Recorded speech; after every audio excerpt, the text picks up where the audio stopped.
Welcome to the BetterKast, your bi-weekly home for stuff and things. We are three guys with a podcast, a band, and a pocket full of dreams. I'm just Matt.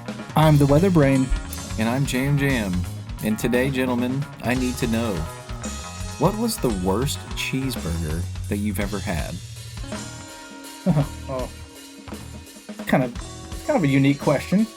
Yeah, it's been something on my mind. I've had some good cheeseburgers recently, and I've been thinking my standards were low, but then I remembered, there are some bad burgers out there. They're rare, but they exist. Yeah, you're right, because I've had one.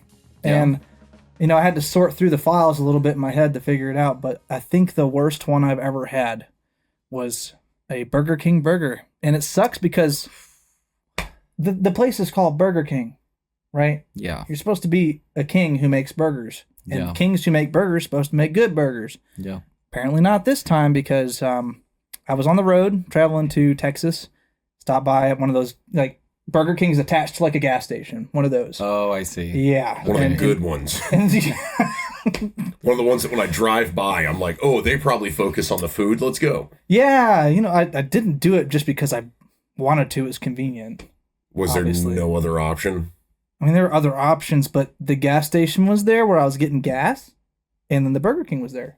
And I was hungry. What does a guy to do when he's traveling? Order a burger from Burger King that's built into the gas station that you're at when you're traveling. That's at what you do. lunchtime, why would I make the extra trip? Yeah, that's what it's it's more about. mileage and more hassle with a truck. Yeah. But anyways, so I went in and I ordered myself a cheeseburger and fries. The thing that's their business. That's what they do.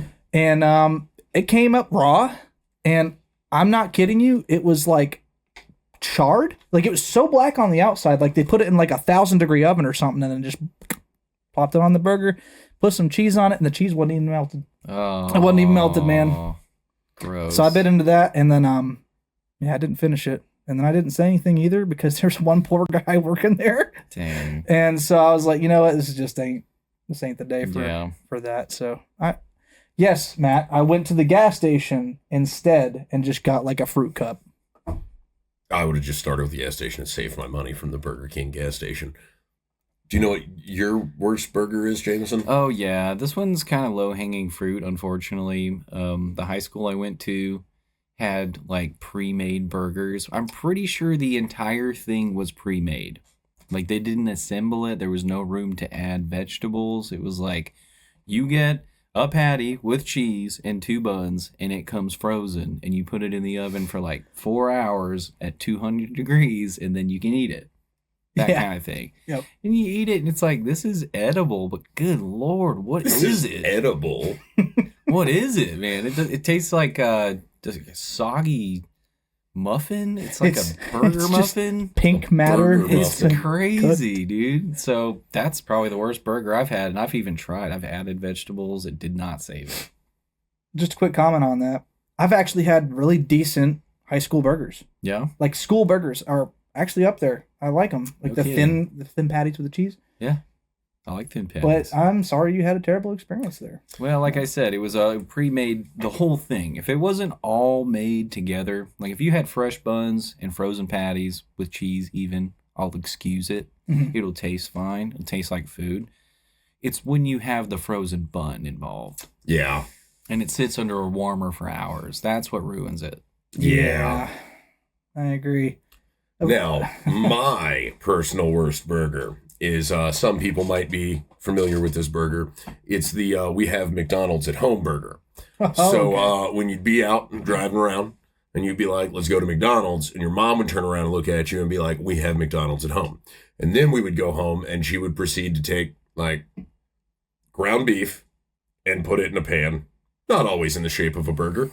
And then maybe if you're lucky, some salt and pepper. Cook that, put some cheese on it, and then just put it on 2 pieces of white bread. Not toasted pieces of white bread, just pieces of white bread. And then she's like, here, this is your burger. That's the worst burger. Because when you take the bread and you go to take it off, it just all peels apart. And then you've just got a destroyed burger that you're trying to put mustard and ketchup on because that's what goes on burgers. And then And then you try to put it back on there, and there's like a hole in the middle of the bread that now has ketchup and mustard dripping out of the top of it because the entire thing has form fit around the hamburger. That's the worst hamburger. I'm not going to get worked up over a hamburger that I had as a child. I'm sorry, Matt. Yeah, me too, man. That's worse. That's sorry, the worst. I really like food, guys, and so if it's not good, it kind of sets me off. Yeah. I mean, at least my terrible Burger King burger had buns. Yeah, yours had buns. Yours didn't have buns. No, it had bread. Yeah. I would have traded my bread for your bread, I think. I would have traded my bread for a rock. There you have it. Something with some texture. Yeah, at least. I mean, at the very minimum, that's what you got to have on a burger. Like some bread. Some decent bread. Decent bread, Yeah. not bread that's smush. It's gotta and then hold just the sandwich. Yeah. You know? Yeah. Well, what a question. Yeah, it's been on my mind. Thanks for answering, guys. Yeah, I appreciate that. Thank you for asking. Yeah, you know. Now, on to important thing. Guys, I don't know if you've heard about this, but this is a big thing. Gears of War should be coming to the PlayStation. Now, there's a bunch of rumors going out right now that there's a Gears of War collection being made. Yeah. Right? Mm-hmm. So that should come out sometime in August. Now, there are a lot of speculations, and we're just waiting for them to actually confirm them that it will be coming to the PlayStation. Here's the upsetting thing about some of the rumors that have come out. Follow me, guys. So, not you, Brian. I was talking to America. So, there probably won't be PvP. That's crazy. It is upsetting on the one hand because PvP is technically part of Horde, and I really want Horde mode on it. But at the same time, Gears of War multiplayer could have been one of the most toxic multiplayer places there was because of the Nasher shotgun. And if you don't agree with that, you are one of the people with the Nasher shotgun. Oof. Yeah. You know, I don't know a whole lot about Gears of War. I've heard a lot about it. I played it in college. Oh, you did? When it came out, yeah. I haven't even played it. I have a full-size Golden Lancer at my house. Big fan. I'm sure that's a big deal. It is. It's an expensive deal. Yeah, really. Oh, I'm sorry. I don't mean to be like broadcasting your assets here. My bad. All right. Would you recommend I start playing it? Yes, I would recommend everyone start playing it. What's the main reason?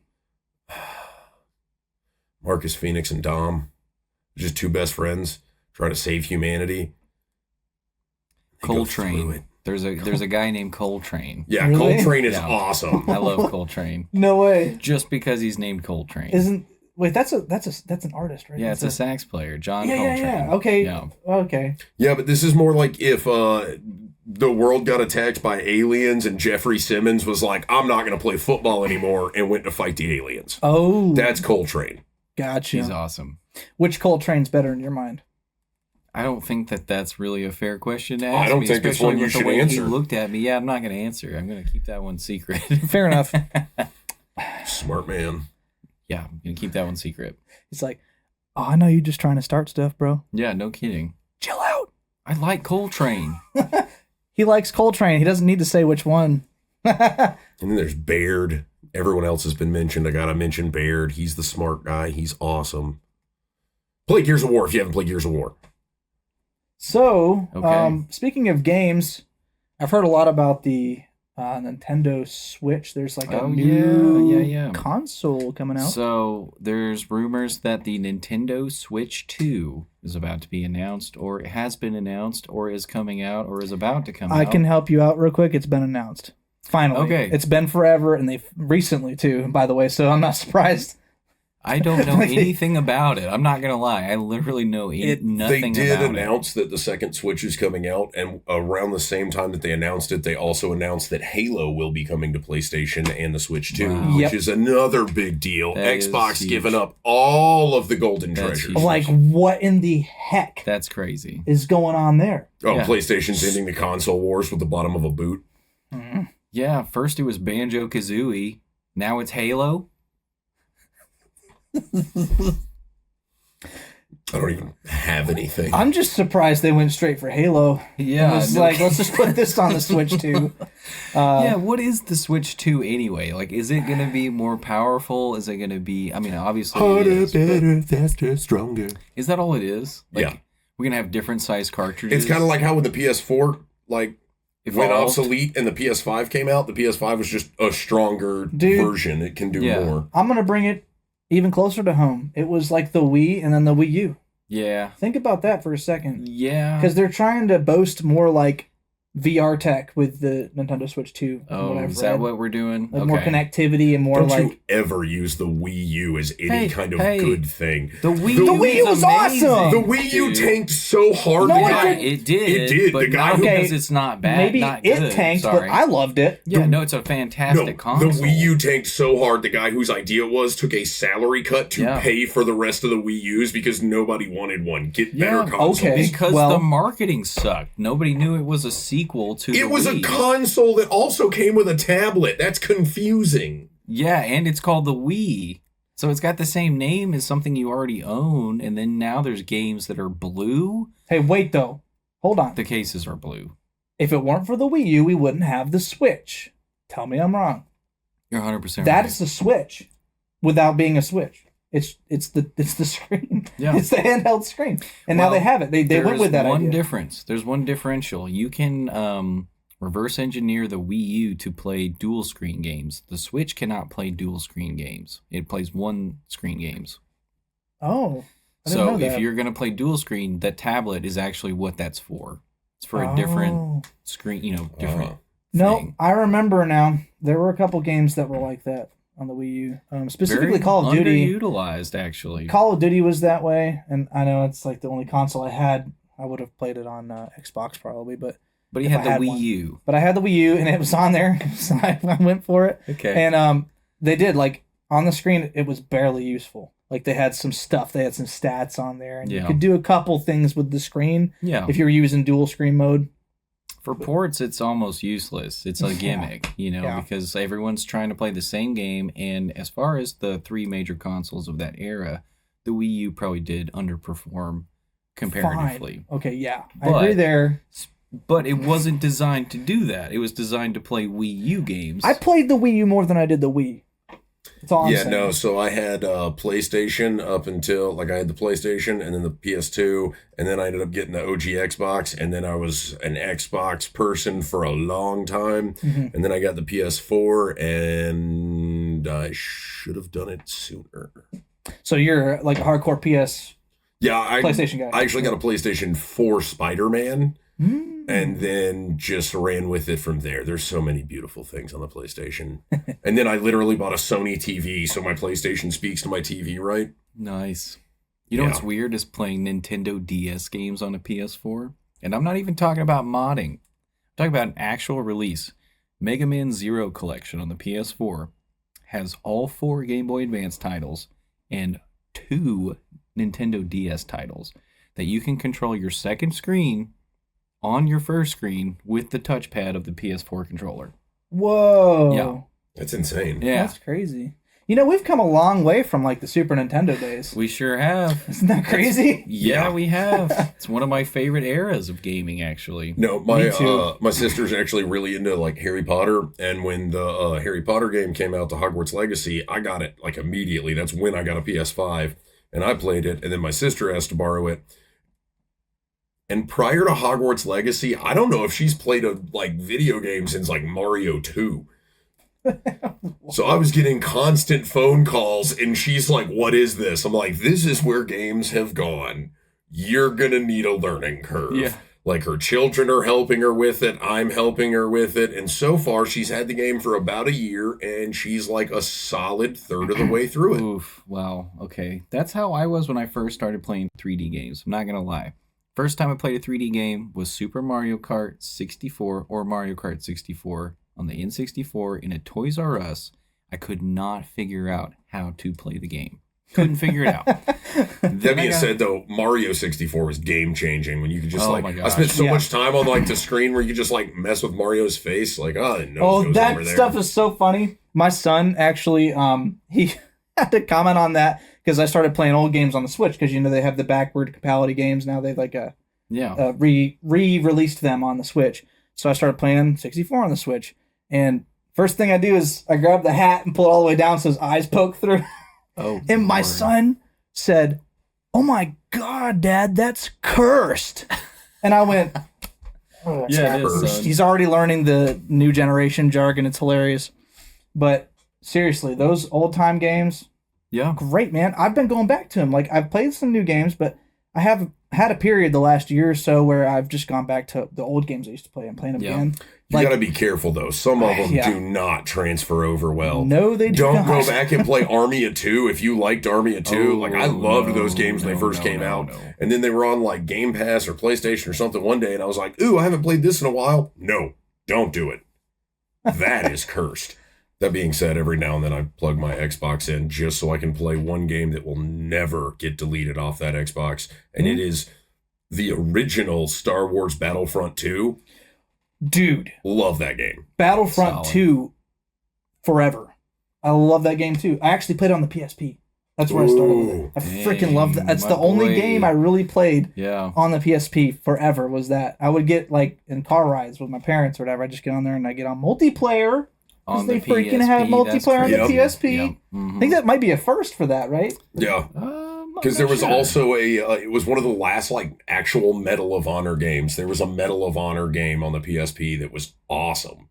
You know, the Monster Hunter series debuted on PSP. No. That's where it got big. Yeah. That's crazy. The biggest multiplayer community came from Japan on PSP. That's where I started when I was in college. I played Monster Hunter on the PSP. A lot of these stories are going to be like, when I was in college, I used to play video games, I promise. Well, you know what? Games are fun, and so is anime. Yeah. I love anime. Yeah. What have you been watching recently? One Piece. You've been watching One Piece? Really? Color me surprised. I know. How many episodes are you in? I'm pushing 600 right now for the second time, and if I play my cards right, I might be able to catch up to 1122 by the time the new stuff comes out next month. That's insane. See, that's just... I still haven't started. It's like I have cold feet. Oh, you should start. I'm almost 600 episodes in for the second time. So this is the second watch? This is my second watch through, yes. And has it felt any different? Have you noticed different things? I will 100% say that One Piece is one of the only animes watching through the second time I feel like watching it for the first time. Specifically the Paramount War arc. It's my favorite arc in One Piece. And watching through it the second time, I got just as emotional. I got just as hyped. When Luffy landed holding the mast of a ship looking down three admirals going, bring it. I was like, oh. Well, that's freaking cool. Yeah, that's cool.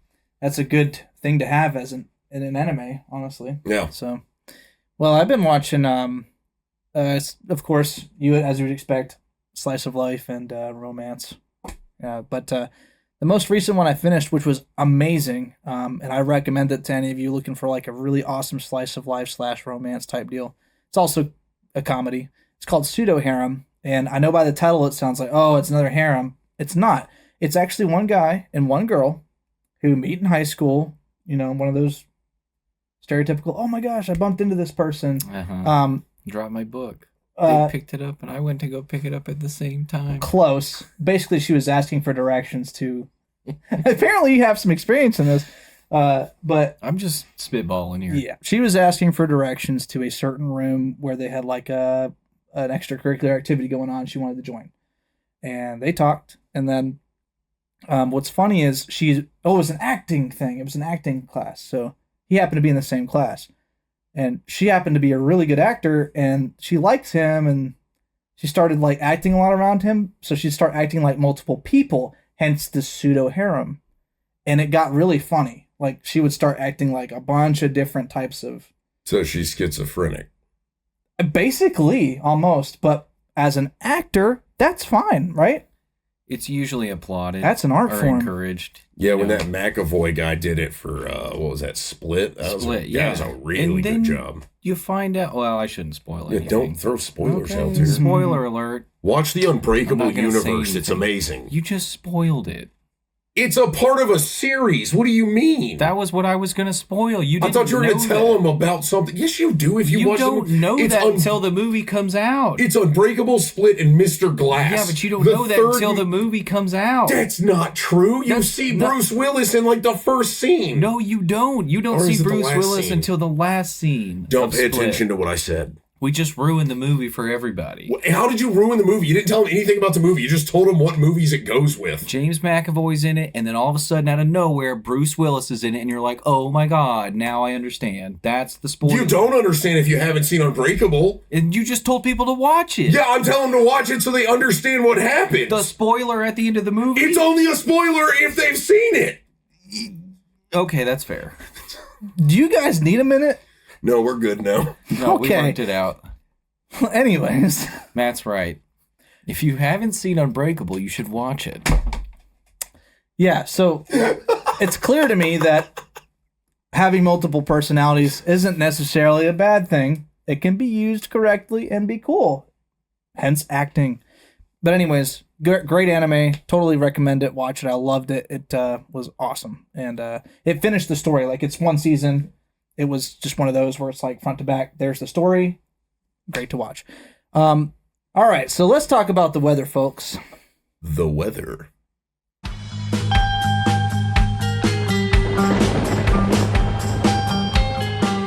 All right, everybody.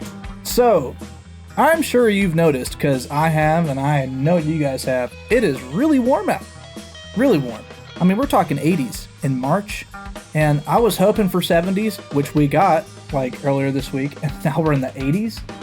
Crazy, right? Yeah. Crazy. Well, if I've taught y'all anything, you know when it's way warmer than it should be, that means storms, right? Yep. Right? So, sure. Oh yeah, this time for sure, and this time it's going to be a big deal. And I'm sure a lot of you out there have heard about it by now, and if you haven't, well, this is me telling you, take this one seriously. We're going to have a major severe weather outbreak this weekend, starting Friday and lasting into Saturday, and maybe even Sunday for the far east coast of the United States. But first, let's jump into the forecast and see what we got ahead here in the Nashville area. So our first round of storms comes Friday night, and then another one comes Saturday, and also lasting into Saturday night. Now, as that front comes through, it'll cool down, and it'll only last for a day or so, then it'll warm back up. And we'll get more into detail about that later, but for now, just know that Friday night through Saturday, stormy, rainy, and keep on your guard, because here's what the forecast looks like severe weather-wise Friday night. We're going to have 2 rounds, guys, in Tennessee. The first round is going to happen in the evening, I think. It's kind of hard to tell right now. The models are still a couple days out from, like, getting specifics down. But we're in the slight risk here in Nashville. And then, as you can see, to the west here, west half of the mid-state is in a level 3 risk, which enhanced in the orange, moderate, and then high in the pink. We don't have a high yet, but I wouldn't be surprised to see a high on Saturday, which is very rare. But that's going to be for, like, Alabama.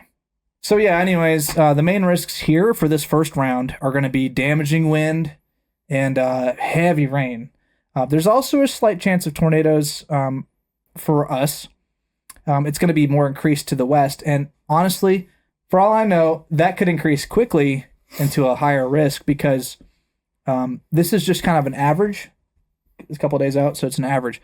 But there are supercells being shown up on some of the models at this time.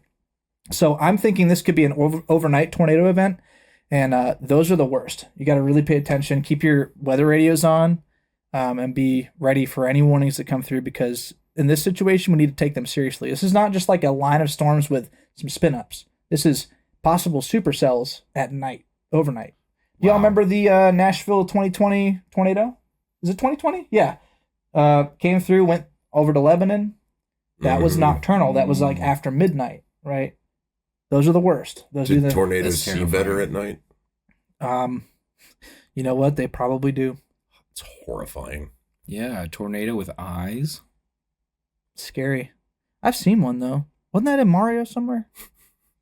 You might be thinking of the sun from Super Mario Brothers 3. Oh, There's a tornado on that stage as well. There is. There's whirlwinds in the desert. That freaking dude. Yeah. Bane of my existence. Yeah, he sucks. Saturday, we're right in the middle of the enhanced risk, and this is higher level tornado risk on this day.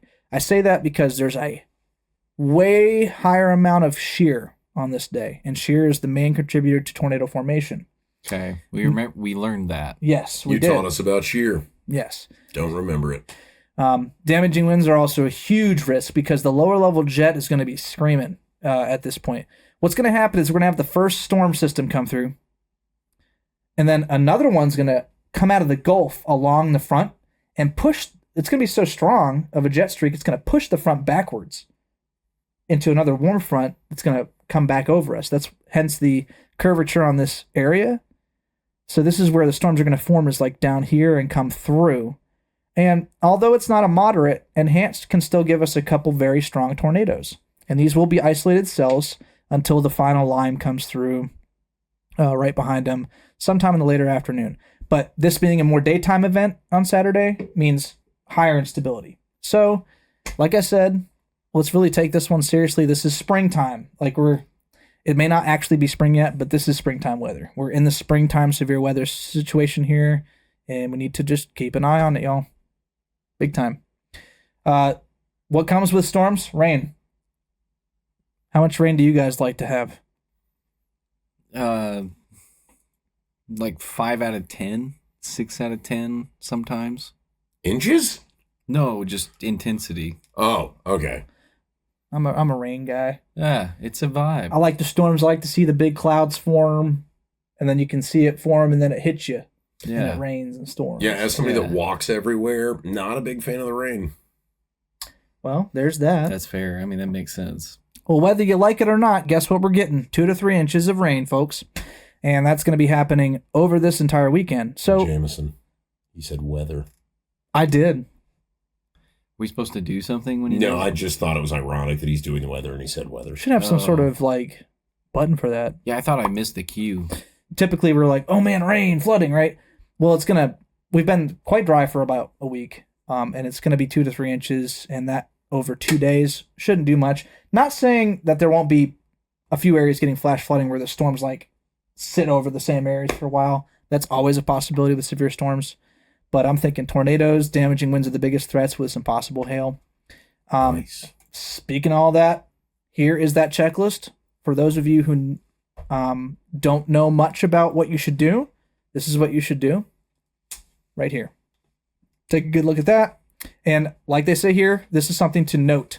Overnight tornadoes are 2 times more likely to cause a fatality. And that is 100% true. Wow. Yeah. That's fact-checked, fact-based, and over 100 years of tornado occurrences. So this list says to test your weather radio to ensure it's functioning properly. I don't have a weather radio. What do I do? For me, I don't have one. I'd like to get one. How do I get one? Just keep me off your do not disturb list, and I'll give you a call. What about the listeners at home? Oh yeah, good point, Jameson. I like how you're going to call Jameson, but not me. Yeah, don't call him. Because I know you'll just text me and ask me when you see a dark cloud. Not in the middle of the night. He'd be like, "Oh, look, dark cloud, Brian. Is it going to rain?" And I'll be like, "Maybe." And he'll go, "Thanks for nothing." or he'll go, "Hey, it's really sunny. There's a lot of sunny cells out today. What am I supposed to do about that?" I'm like, "I don't know. Burn. Wear some sunscreen, or not. Burn." What do you want from me, dude? Accurate I'm trying to weather be alerts. I'm trying to be the weather guy. And then all Matt does is go, weather, make a joke. That's blah, not blah, true. blah. I praise you when you get it right. I just shame you when you get it wrong in the hopes that next time you'll get it right. Do I get it right next time? Sometimes. Yeah, sometimes. But hey, that's just the weatherman's way of doing things, right? But this isn't the only thing. This storm system's going to come with a couple other things real quick, I will tell you. A blizzard. Holy moly, right? Yeah. 80 degrees out, and we're getting a blizzard in the North and South Dakota areas. So I guess that would be the upper Midwest. They're going to have not a lot of snow, maybe 3 to 4 inches, but 60 to 70 mile an hour winds with blowing snow. It's enough for a blizzard. That's crazy. It's awful. And then on top of that, Texas is an exceptional fire weather territory. So they're going to have a bunch of grass fires and all that stuff happening in Texas. Otherwise, once we get through this storm system, it's going to cool down for maybe a day into the 30s for lows. Might get some frost, and then it will warm back up into the 70s for next week. So I think we're in spring territory, guys. I don't think we're going to have another winter cold snap. I think it's gone. Yeah. About time, right? Jeez. Very much so. Let's bring the bugs back. Yeah. Oh, I did hear it's going to be a bad year for cicadas this year in Tennessee. Yeah, I saw Again? that. We had one last year too. Yeah. So there's a different. It's a different brood this year. Wow, we just have no shortage of broods coming out, huh? It's crazy. I'm ready for it. I didn't mind the sound, but is it going to be as loud as it was? Are you serious? Tennessee is supposed to be one of the worst areas for it. I'm not surprised with the warm weather, them coming out in large form this year. Spring is here. Speaking of spring, best time to go out and play sports, right? Oh, yeah. It's that time. It's time to get outside, folks.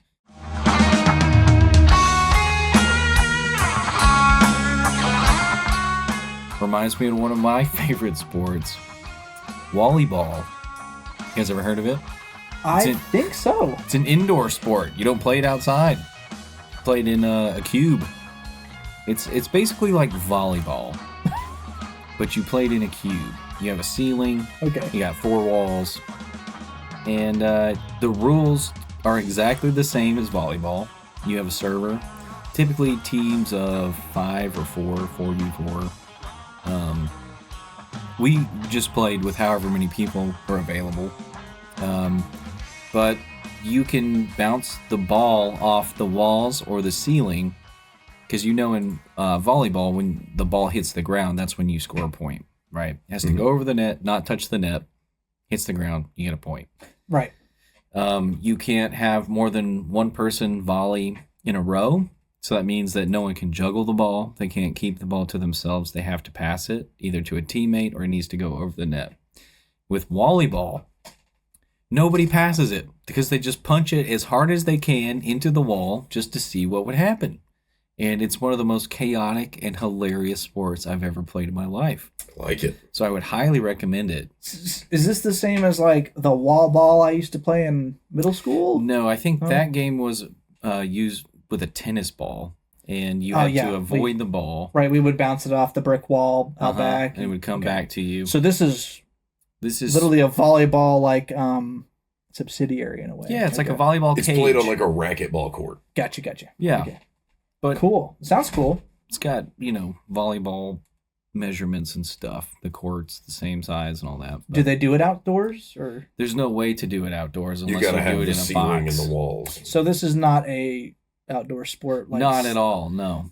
Springtime. Let's go indoors, right? So springtime, go to your local gymnasium and go play some volleyball indoors because now it's warm enough to go to your car and drive to the gym. Or walk. Hey, okay. Or walk, right. Yeah. I feel like if you played in like an outdoor volleyball court, you would just like cook. Because I feel like it would be glass so you could see the outdoor, but then like greenhouse effect and then you die. Yeah. And if it's not transparent, then what's the point of having an outdoor volleyball court? That's what I'm saying. It's not a volleyball court outside anymore. It's just an indoor volleyball court at all times. Yeah. That's kind of crazy, isn't it? No, that'd be insane. So you could play it outdoors with no walls or ceiling, and you would call it a different game. Like volleyball. Yeah. So you could go out and play volleyball.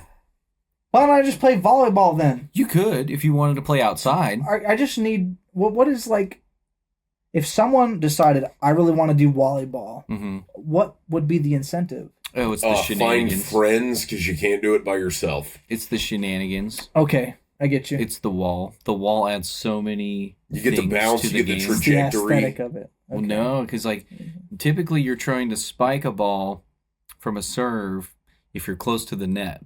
I get tempted because I've got the point in front of me, or I had the point, in the past, and I would go for the shot, and I'd be like, instead of actually spiking the ball to get the point, I just punched the ball as hard as I could to the other side of the wall, and sometimes it would bounce back and score against me. Oh, Still satisfying. Cool. So you really liked it. I loved it. You know what? We were talking about that, how you were aspiring to be a professional volleyball player. Yeah, back in the day. So what was your experience? The scene is extremely competitive, and the meta is almost broken down to people who have figured out how to play volleyball as if it was just volleyball, and they don't use the walls at all. And then there's people like me who use almost nothing but the walls, even if they don't have to. Oh, so it's like a strategy. So what he's saying is there's skill players, and then there's Jameson, who's just punching the ball. I'm just punching the ball as hard as I can, into the closest wall because I want to watch it bounce and then watch the person have to deal with it. Sometimes it bounces twice and it's hilarious. Whoa, really? Yeah. What he's saying is, if he was playing chess with somebody, my boy's using checker pieces. Nice. You ever bounced it off the ceiling? Yeah, absolutely. Is that like a special deal? Like, do you have like a special move for that? Do you yell sure you can? Yeah, you can. Nice. Yeah. I want to play this now. Yeah, it's I'm fun. interested. Let's go. You should. It's good. Can I like anime run around the court while I'm hitting the balls? On your side, yeah. Uh-huh. You can even jump off the walls because it's not off limits. You can use the wall. So there's no out of bounds? No, you can't go out of bounds because there's a wall there. Whoa! The wall is the bounds. Yeah. This is great. All right, folks, if you want to go outside in the very brief amount of springtime weather we have now and get in your car and drive to a gymnasium, highly recommend you go play some volleyball. Get out there, play some volleyball. Somebody leave a comment if you want to see us video ourselves playing volleyball with Jameson. Love it. Yeah, love that. Okay.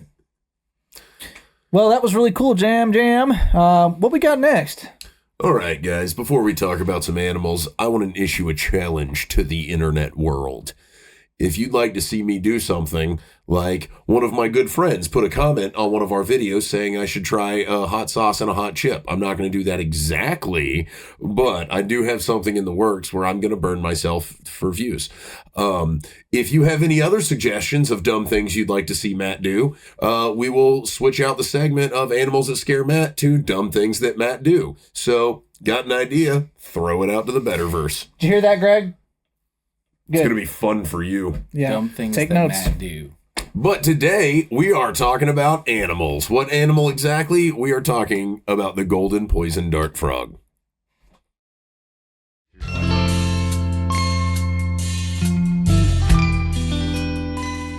So it's a frog.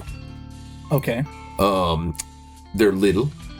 They have a diet that consists of fruit flies, termites, young crickets, ants, small beetles. Now I know what you're wondering, Matt, how do they eat all of these different creatures? Well, like most frogs, they got that like long sticky tongue that be like flop, flop, flop, and they be grabbing stuff with it. That's how they eat. Ah. Now, I've never wondered how a frog eats anything. Sorry, go ahead. They're called poison dart frogs, but they're venomous, but not poisonous, because poison is like if you eat it, which if you ingest one of these, you will die, but they are coated in a venom. Now, because that, don't be asking questions yet. I'll give you a chance to ask questions. Now, when they are coated in a venom, which makes a lot of things not want to eat them because they kept dying. There is, however, one predator that will eat the golden poison dart frog, and that is known as the fire-bellied snake. However, its actual term is the Lemodophis einphilius. Whoa. Butchered that. The what? Now, I know what you're wondering. Matt, it can't be that bad. How bad is the venom/poison? Well, they are known as one of the most venomous animals in the world. That little guy right there. Don't touch him. It'll hurt. He looks delicious.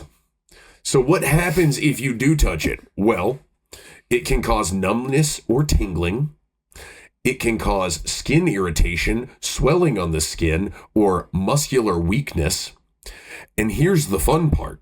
If that venom gets into your bloodstream, it causes paralysis and or death. Wow. Yeah. So these guys right here are that crazy, huh? It is. And here's the horrifying thing. Go ahead, Jameson. Ask me what happens if you get venomized by him. What happens if I get venomized by him? Jameson, I'm so glad you asked, and let me tell you. So there is no known treatment or antidote for their venom. Oh, no. Oh, God. So you're just That's done. not good. Mm-mm. You're just done. You hope for the swelling and the skinness and the muscle weakness, but like you get the death part. You just So don't these are really like come back. these are like the demonic Oni twins of any anime that are just out to get destroy everything. Exactly. Now here's the thing. Go to the picture. The other one? Yeah, go to the other picture. So all right, zoom in on his hand. Not that one, the other one. Oh yeah. Look at that. Okay. So they got like 4 fingers, right? Which is just horrifying for a frog. But on top of that, each finger got like a little suction cup on the bottom of it so he can stick to surfaces. He's like a little ninja frog that can stick to whatever he wants and poison and or venomize you. That's nuts. Yeah, wow. No, not a fan. Don't eat him. No way. Golly, but he looks so juicy. It looks like something Willy Wonka would make because it would look tasty and bright and colorful, but it's not. Okay. It's just like a death gusher. It looks like a death gusher. I get it. It reminds me of the Harry Potter deal. You know that when they're on the train and the little frog jumps out. Do they eat the frog? I don't know. It's a chocolate frog, but what part of a chocolate frog is bright colored and poisonous? I didn't mean that. He saw Dumbledore and then it went away and he was confused. I don't have much frog experience. You don't have much Harry Potter experience either. Apparently not. I like Luna though. She's cool. Yeah. She's pretty cool. Right? I thought you were talking about Lord of the Rings and was going to say that Dumbledore was the wrong reference, but you were talking about Harry Potter, so Dumbledore was the right reference. So yeah, there's no antidote, there's no treatment. That's all I got on the frogs, guys. Okay, cool. Speaking of Harry Potter, John Lithgow's going to be Dumbledore, though. No way. That's cool. I'm hype about that. That'd be great. I loved him. Who is that? The guy from Third Rock from the Sun. Oh, yeah, you told me. That's right. Like that guy. 5 times now. Yep, this is I think it's the 4th, but, Well, thanks for that. I am now not a fan of these frogs. I like to take a little part out of my week every 2 weeks and explain to you why you should be more scared of animals. Yeah, they look great. They look cool. They look like they could be a pet at the surface level, but apparently not. And you touch it and it's not fun time. So, yeah. Well, you know what? Other news. This is pretty cool. It's happening tonight while we're filming this. We're going to have a blood moon, everybody. Crazy, right? Literally like what you see in the movies or like when you have like the Halloween stuff, right? But it's spring. It's like March right now. So we're on the opposite time frame of that. Yeah. It's just that these things happen. We're having a lunar eclipse, which is causing a blood moon, which is going to make it look very red tonight. And the whole North American continent's going to be able to see it. If you are up late enough to go enjoy it, go ahead, take some pictures. I'll try to get some myself. And if I do, you'll see it right here of what we saw tonight while filming this. So, and if you did see it, comment below and let us know how it went for you. Did you think it was cool? Did you do any seances? Did you paint any circles in the ground? Did you do any, did you light any candles? Did you sleep like a normal person? We want to know. Well, do you have anything for us, guys? Oh, dude, speaking of blood moons, that reminded me, I play Magic the Gathering, and one of the most iconic cards in Magic's history is called Blood Moon. Oh, really? Yes, I don't know much about Magic the Gathering. So. Well, it's like Pokemon, but different. Okay. Yeah. Okay. It's like Pokemon, but different. But this card's effect, pretty inconsequential, but it turns all non-basic lands into mountains, which are essentially the resource in Magic the Gathering that produces red mana. So it represents the blood moon pretty thematically well, I think.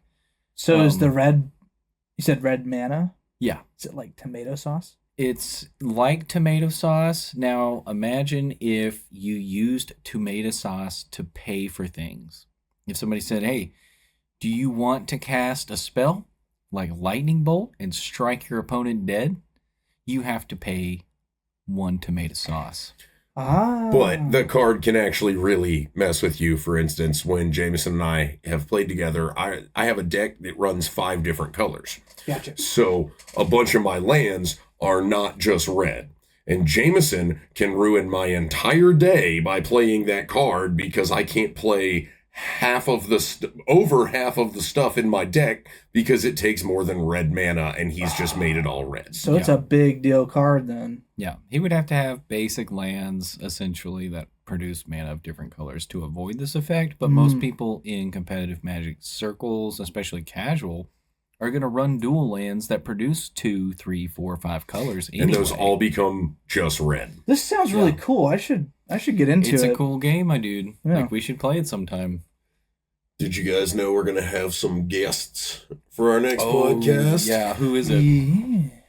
We're going to have a band with us called Grimm, Grym. It's going to be our good friend Ben Morris and our other good friend Kyle. Last name exists. What was Kyle it? Orr. Kyle Orr. Ben Morris and Kyle Orr, everybody. Or what? ORR? Or not. They will be joining us for our next podcast. They'll be working in the studio with Brian a little bit. So yeah, a little bit is like an understatement. We'll have some stuff going on with them. It's going to be awesome. It's going to be a good time. Yeah. We're going to do a little collab probably with them too. Obviously, we're doing them. We're having them on the podcast. So that'll be fun. But I think before then, like probably next week, we'll hang out and see if we come up with anything. Maybe we will. Might be cool. Yeah. Should be fun. Yeah. Either way, going to be a blast. What are they going to talk about? Well, their name is Grimm, so I'm assuming the Grim Reaper is probably a big deal. Yeah. I thought it's because they looked like brothers. Well, Grimm brothers? Yeah. Yeah, or Brothers Grimm. Right? Yeah. German fairy tale storytellers, right? Maybe their music's based off of those stories. I haven't really looked into it like that. I love they got 3 songs out right now on Spotify. You should check it out, but I should re-listen to them, and that might be a thing. Yeah. Like that might be what they've been going for. We should see. Just over our heads the whole time. You know, I know the Brothers Grimm personally. They're Both pretty of cool. Them? No kidding, really? Yeah, I've met both of them. They were just hanging out at a convention one day, and no one really knew who they were. I was like, how do these people not know these guys? Like, what was the convention? Everywhere. It was the Grimm convention, obviously. Like, what do you mean? The Grim Reaper was there too. He almost got me. If only. So I'm going to talk to you about something that actually matters. Don't know if you guys knew this or not, but NFL free agency just started. There's all kinds of moves going on. People are getting some of these guys for 1-year contracts, meaning we're going to be in the same boat next year. All the geriatrics are looking for jobs right now. Nobody wants to hire an old man. Aaron Rodgers. Get off the field. Get off the field. Just so done with it all. There's some big names moving around to different places. Look it up if you're football people. If not, I don't want to fill up all your time, but what I do want to fill up is your playlist, because we've been better, Kenney, and we better be in your playlist. Isn't Jam the sports guy, though? I agreed with everything he said.